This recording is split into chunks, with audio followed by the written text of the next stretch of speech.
Hello friends, I'm Atul Dahale and welcome to my YouTube channel. Today we are going to see our 10th and the final game in our best games of William Steinitz series. Until now we have analyzed 9 best games of William Steinitz, and if you have not seen those games, I would like to request you that go to the playlist which is completely dedicated to William Steinitz and do watch those games. I hope that you will enjoy those games. And the game which we are going to see was played between two world chess champions. Yes, the William Steinitz and Emanuel Lasker. In the year of 1894, William Steinitz finally lost his world title to Emanuel Lasker. And although Emanuel Lasker was very young at that time, he became as a very matured champion and he kept his title for 27 years. He dominated the field in a great fashion. But we will go to his series also in the next part.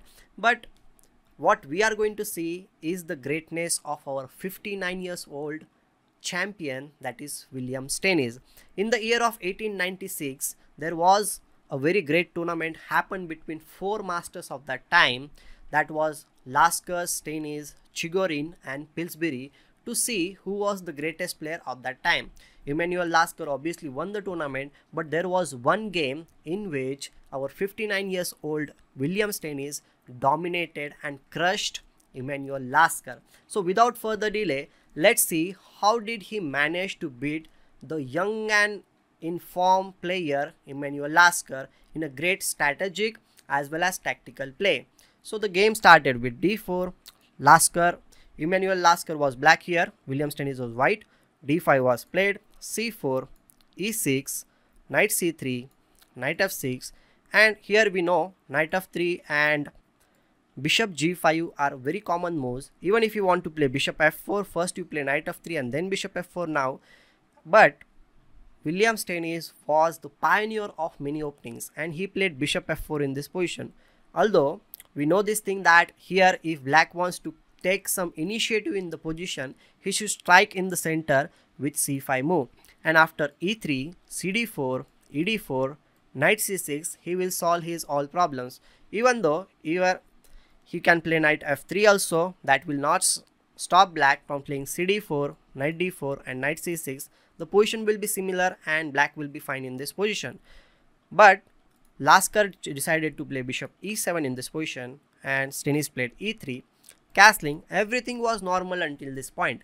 And here William Steinitz in his great style played c5, which is a little bit dubious move because he is playing the same pawn again and again. But what he wants to do, he wants to form a great chain of pawn in this case. What he wants to do, like he wants to play also in b4 also in future, and he wants to get a strong center, or you can say the strong center here, and also strong queenside pawn play.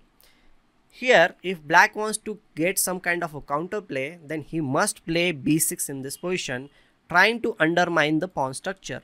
And if white wants to keep the structure like that, he must play b4, then a5 is a good move, a3, then after ab4, rook takes a1, queen takes a1. If black plays knight c6 attacking the pawn on b4, white can play queen a4. But in this position, instead of saving the knight on c6, black has a very nice move, that is b takes c5.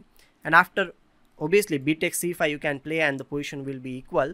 But if you take the gambit or the sacrifice which is there on c6, black has a very nice move, that is cd4, ed4, bishop b4, and he has a great compensation in this position for the sacrificed piece. If bishop d2 is played, then bishop d7, queen a6, then c5, and the position will be opened up.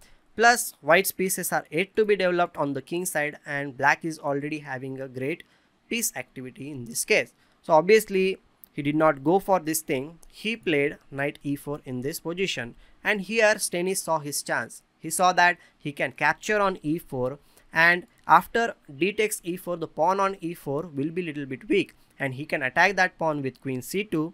Black has only one satisfactory way to save the pawn, that is f5. Although he can play queen d5, then we have bishop c4, a good move, then queen c6 and b4, and the queen on c6 will be little bit awkwardly placed in this position. So obviously black did not go for that, he played f5, and now the a2 to g8 diagonal is a little bit weak and Steinitz places his bishop to c4 square, taking control of that important diagonal. Here black played knight c6. His idea is to play knight b4 followed by knight d5 and stop the diagonal of this bishop. Then obviously we must play a3, which was Steinitz played that move. Then bishop f6, and in this position, yes, in this position Steinitz decided to long castle. This looks a little bit risky, but what he wants to do is like he wants to play f3, attack the e4 pawn, undermine the center, and if he gets the chance to play in future, he wants to play on the king side to attack his opponent's king. Obviously here black wants to play king h8 followed by e5. That was his plan, and this rook d1 means the rook on d1 is discouraging that plan because it will be straight away attacking the queen on d8. Here black played king h8 because he wants to play the pawn to e5 square. White calmly plays f3, attacking the center on, that is, e4 pawn. And black also plays a very nice move, queen e7. What he is doing in this position is like he is ready to sacrifice the pawn on e4 to get the e5 breakthrough. Well, what is really happening with the e5 breakthrough, we will see. If you capture on e4, then black can play e5, attacking the bishop on f4. And if you capture the pawn on e5, then knight takes e5, bishop takes e5, queen takes e5, the pawn on e4 as well as the pawn on c5 will be under pressure.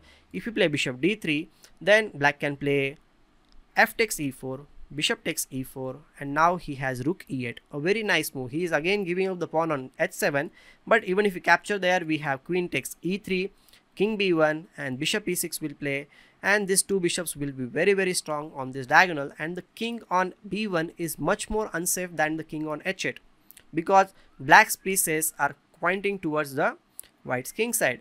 And here obviously William Steinitz did not fall for that trick. He played bishop g3, a very solid and simple move. He gets away from the e5 breakthrough, but here, as Emanuel Lasker was a very great tactical player also, and this position is a little bit awkward for him, he tries to complicate the matters by playing f4 move. f4 is a little bit dubious move, and it is asking for William Steinitz to capture the pawn on f4. If he captures the pawn on f4, then the previous breakthrough which we talked about, e5 will come on the board, and then d takes e5, knight takes e5. Then white, if he plays queen takes e4, then black has a very nice sacrificing move, that is bishop f5. Now the queen is being attacked. If you capture the bishop here, then knight c4, and the pawn on b2 will be hanging in this case, plus there is a pressure on this queen on f5, and this position is completely you can say uncomfortable for white side. If he plays rook d7, then we can simply capture the pawn on b2, king b1, and queen e8.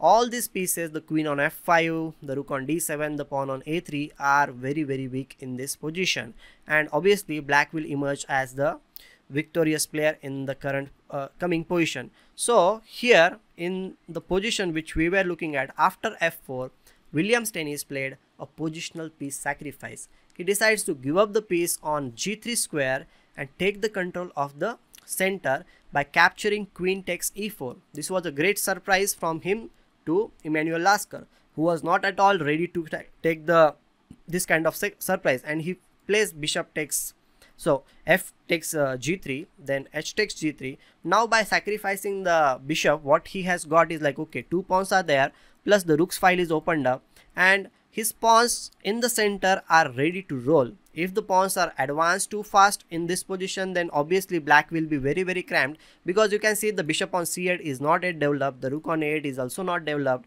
and the bishop on f6 will be having a little bit difficult time playing against these pawns which are there on e, f, and g file. And here black plays g6, giving out another third pawn. Then he takes the pawn, queen takes g6, because he wants to play in a safe way. Let's suppose he plays h6 in this position, then he will just lose the game after bishop d3. The checks on this diagonal are not going to stop very soon. If he plays king g8 in this position, can you see what will you play?